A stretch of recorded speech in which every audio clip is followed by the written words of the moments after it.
I'm here in Northern California, and right next to me is a 2019 Nissan Leaf, which Nissan lent to me for one whole week.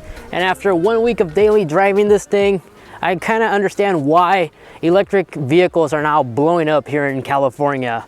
For instance, just recently an article I found on Los Angeles Times stated that sales on electric vehicles rocketed 63% in the first half year. And as the car enthusiast I am, I have noticed an increase in a bunch of Teslas and other EV models like Chevy Bolts and such, and the Leaf is one of them. Now the Nissan Leaf that I was given is a 2019 SL Plus model. In other words, this is a fully loaded Nissan Leaf. It's the second generation from the first generation, because this one, I don't know about you, but this one looks a lot better compared to the first gen. So this second generation design is definitely a step in the right direction. So similar to like a Model 3, this does have some kind of autopilot feature, which Nissan is calling it Pro Pilot Assist. It's basically like cruise control, but on steroids. I'll explain more in a little bit. It has the mobility intelligent package, which means there's literally sensors all around the car.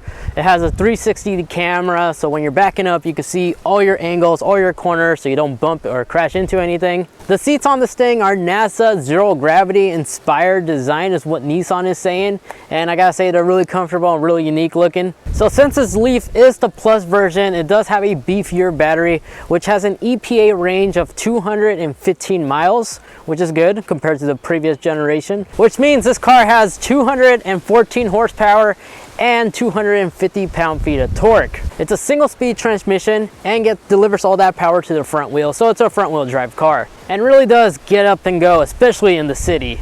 Now if you open up the frunk, there's no frunk, it's a motor. Now there's pros and cons to this. The con being that there is no frunk in the front, but with a setup like this, having a motor like this allows the front wheels to have an insane amount of grip for eco-friendly wheels like this. And since the motor is in the front and the battery is all balanced throughout the lower part of the vehicle, this thing handles corners like a champ with very little body roll. And even though this thing has the electric motor in the front, this thing has an insane amount of ground clearance, where typically like these odd angled driveways, this thing doesn't scrape at all. My 5th generation Camaro, for instance, always scrapes when I'm going up these driveways. I was really surprised that this eco-friendly electric vehicle doesn't face this issue. And then the headlights are uniquely engineered for the second generation, as both the low beams and the high beams are now LED. The only thing that's not LED, unfortunately, is the fog lamps. The fog lamps still use the old-fashioned yellowish light bulbs. But both these headlights, they do an excellent job, especially at night. So right below the hood is where you get access to the little charging port. To open it up, you just press and hold on the bottom port of the key fob, and it pops up like so. And there's also a little button inside the cabinet for you to get a quick access. You have access to 2 separate charging ports. You got the CCS and the new Xiaomi for fast charging. They both have their own covers and they're really easy to access. Nissan provides you with the charging adapter if you want to plug it in at home by using level 1 or a level 2 outlet. And in case it's raining outside, this thing actually folds down with the charging port, so it acts like a hood.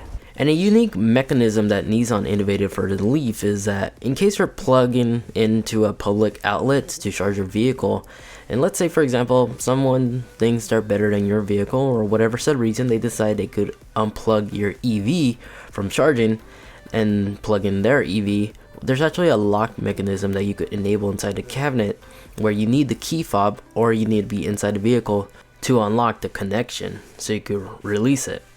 But yeah, if you plug it in and you know someone parks next to you and is like, I need this more than you do, if they unplug it and plug it in their car, they could do that. But there's a feature where it will actually lock it, so you need a key fob to remove it. And on the roof there's a color matching shark fin antenna. Now although this vehicle doesn't have a storage compartment in the front, since it does have a hatchback design, this is where it makes up the lack of storage space, because back here we have 27.3 cubic feet of storage space. In other words, you could fit 3 of me back here just fine. Now back here, unfortunately, the rear seats do indeed fold down, but they don't sit flush. And if you have the Bose stereo system, you have a little bump right here, which you can't really remove.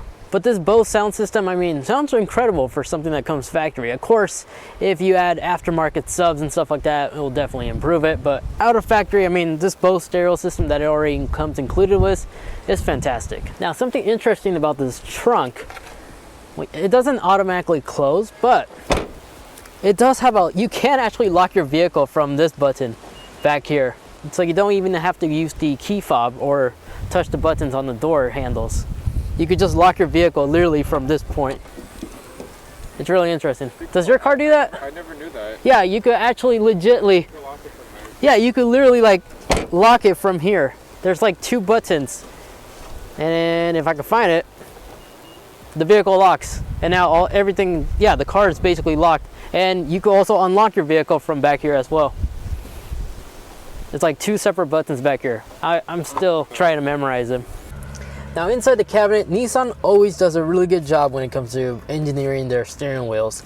I love the flat bottom steering wheel. It's the perfect size, it's really grippy, and just feels good when it comes to driving this thing. Other dealerships like Chevy, for example, you have to buy their high-end sport car model just to get this steering wheel design. And Nissan, well, they pretty much throw this in at no additional cost. Now, although this Nissan Leaf is the fully loaded model, I'm not a huge fan that there's actually 2 blank buttons right here on the wheel. And I don't know about you, but I personally don't like seeing this because I like my vehicles being fully functional. Seeing blank spots like this just makes me want to put something in there to fulfill that emptiness. Now, since this Nissan is the SL trim model, the seats are actually leather with Alcantara almost like texture on the exterior side of the seat. Well, the outline, I should say, was this new nice blue stitching pattern. Again, the name to these seats, Nissan says they're inspired by NASA. They call them like zero gravity NASA inspired seats. And I gotta say, after sitting on these seats for a few hours, they're comfortable. Now, when you're driving this vehicle, you can actually drive this thing with 1 pedal, somewhat like a power wheel, which you could activate right here by using this little e-pedal assist right here. Another way you could activate it by using this weird odd shifter. This is the same shifter that they used on the first generation Nissan Leaf. It's so bizarre, but when you select it in drive and you go back and drive and shift again, you notice that it goes from D to B to that automatic regeneration braking. So there's 2 ways you could enable this feature. So in other words, you could enable the e-pedal by doing this, or by selecting the driver shift and selecting it back to B. Although I'm not quite sure if it's the exact same feature like the e-assist that you could enable right next to the eco button, then the one you could actually enable by using the shift knob by setting it to B. But they feel like they do the exact same thing because as soon as you let your foot off the accelerator, it already starts braking automatically for you. And then to hit park, or to put it in park, you just tap the P button on top. Now, the dash is half analog and the other part is a digital display, which you could customize to show you whatever you want it to show you. So like your speed and your tire pressure. Speaking of tire pressure, something interesting that I really want other manufacturers to also innovate. You know how some vehicles, they show you the display like your PSI tire pressure, but if you want to find out the exact recommendation PSI for your wheels, normally you have to look at the little door trim or search on the manual. Nissan brilliantly actually has it right there displayed in the vehicle image right there. So if you forget the recommended PSI level, it shows you that right there. Now this head unit does support Apple CarPlay as well as Android Auto. You can switch audio sources from satellite radio like Sirius XM, and you got little shortcuts up here for your menu, map, audio. You could actually manually change it from day to night mode if you want to, which is kind of cool. You could press on the camera, it'll automatically turn on, and you can see the live footage right there of all the angles. And if you press cameras again, it'll actually shifts to different camera modes. Now by default, when you start using the head unit, one thing I notice, whenever you press on anything, is it me or does it sound like a Windows XP right click, like on a mouse? Which you could actually go ahead and disable by going into settings, which I really recommend doing so because this noise is annoying. But all in all, I mean, the interior is nice, it's very Nissan-like. Texture is really nice. I mean, it's not a Mercedes, but I mean, like, feels premium in my opinion. You got a full-size sun visor with a mirror. You got a little cubby for your sunglasses, home garage, as well as SOS. Cup holders are right here and available, and there's also additional cup holders on the doors. And these cup holders, even on the door, I mean, they look like they'll be able to fit an American-sized drink. Now in the back seats, I'm about 5'8", and I have plenty of headroom. I notice that the seats are raised slightly higher, which is good because I'm able to see the driver's point of view quite well, so I can see the road and stuff like that. The center, unfortunately, there's no cup holders. And in the middle, instead of having like a flat bottom, it has like this awkward hump with a hard plastic. There's no air vents, so literally the window is the only thing you have for air circulation. But something interesting about these things, besides having the cup holders on the door, the little latch that you pull to unhitch the rear seats to fold down, they're oddly shaped. But these oddly looking quick seat release, I noticed you can actually utilize them to actually tie stuff up like cargo, because they're actually really stiff and require little to no effort to actually unhitch it, which is quite interesting. So now let's talk about the Nissan ProPilot Assist. So this little blue icon on the wheel, when you activate this, you hit set, similar to like cruise control. You could increase the speed by hitting the little plus icon, just like cruise control, is exactly what I said. And you notice how the lines are green. When the lines are green, that means the Nissan sees the line and it's gonna stay in the middle. Now, I could do a hands-free right now, but every so often, like a few seconds, 10 seconds or so, it's going to require you to actually put your hands back on the wheel because the car still wants you to be aware. So generally you could drive like this by just having one finger on the wheel like so. Now it doesn't change lanes automatically, so as soon as you turn on your turn signal, it's going to disable this ProPilot Assist. But as soon as you switch lanes, it will automatically beep at you to let you know that ProPilot Assist is back on, so you don't have to set everything up again. So with that said, this hardware works really well on the highway. Back roads, I do not recommend doing it because it doesn't decelerate because there's no vehicles in front of you, so it doesn't know when to slow down to do a turn, so it's going to throw you off the road. So don't enable this in the back roads. But on highway, if the lines are straight, there's small turns, the steering wheel has no issues, it'll automatically steer. It just doesn't know how to steer aggressively. But this is in traffic situations, this is perfect.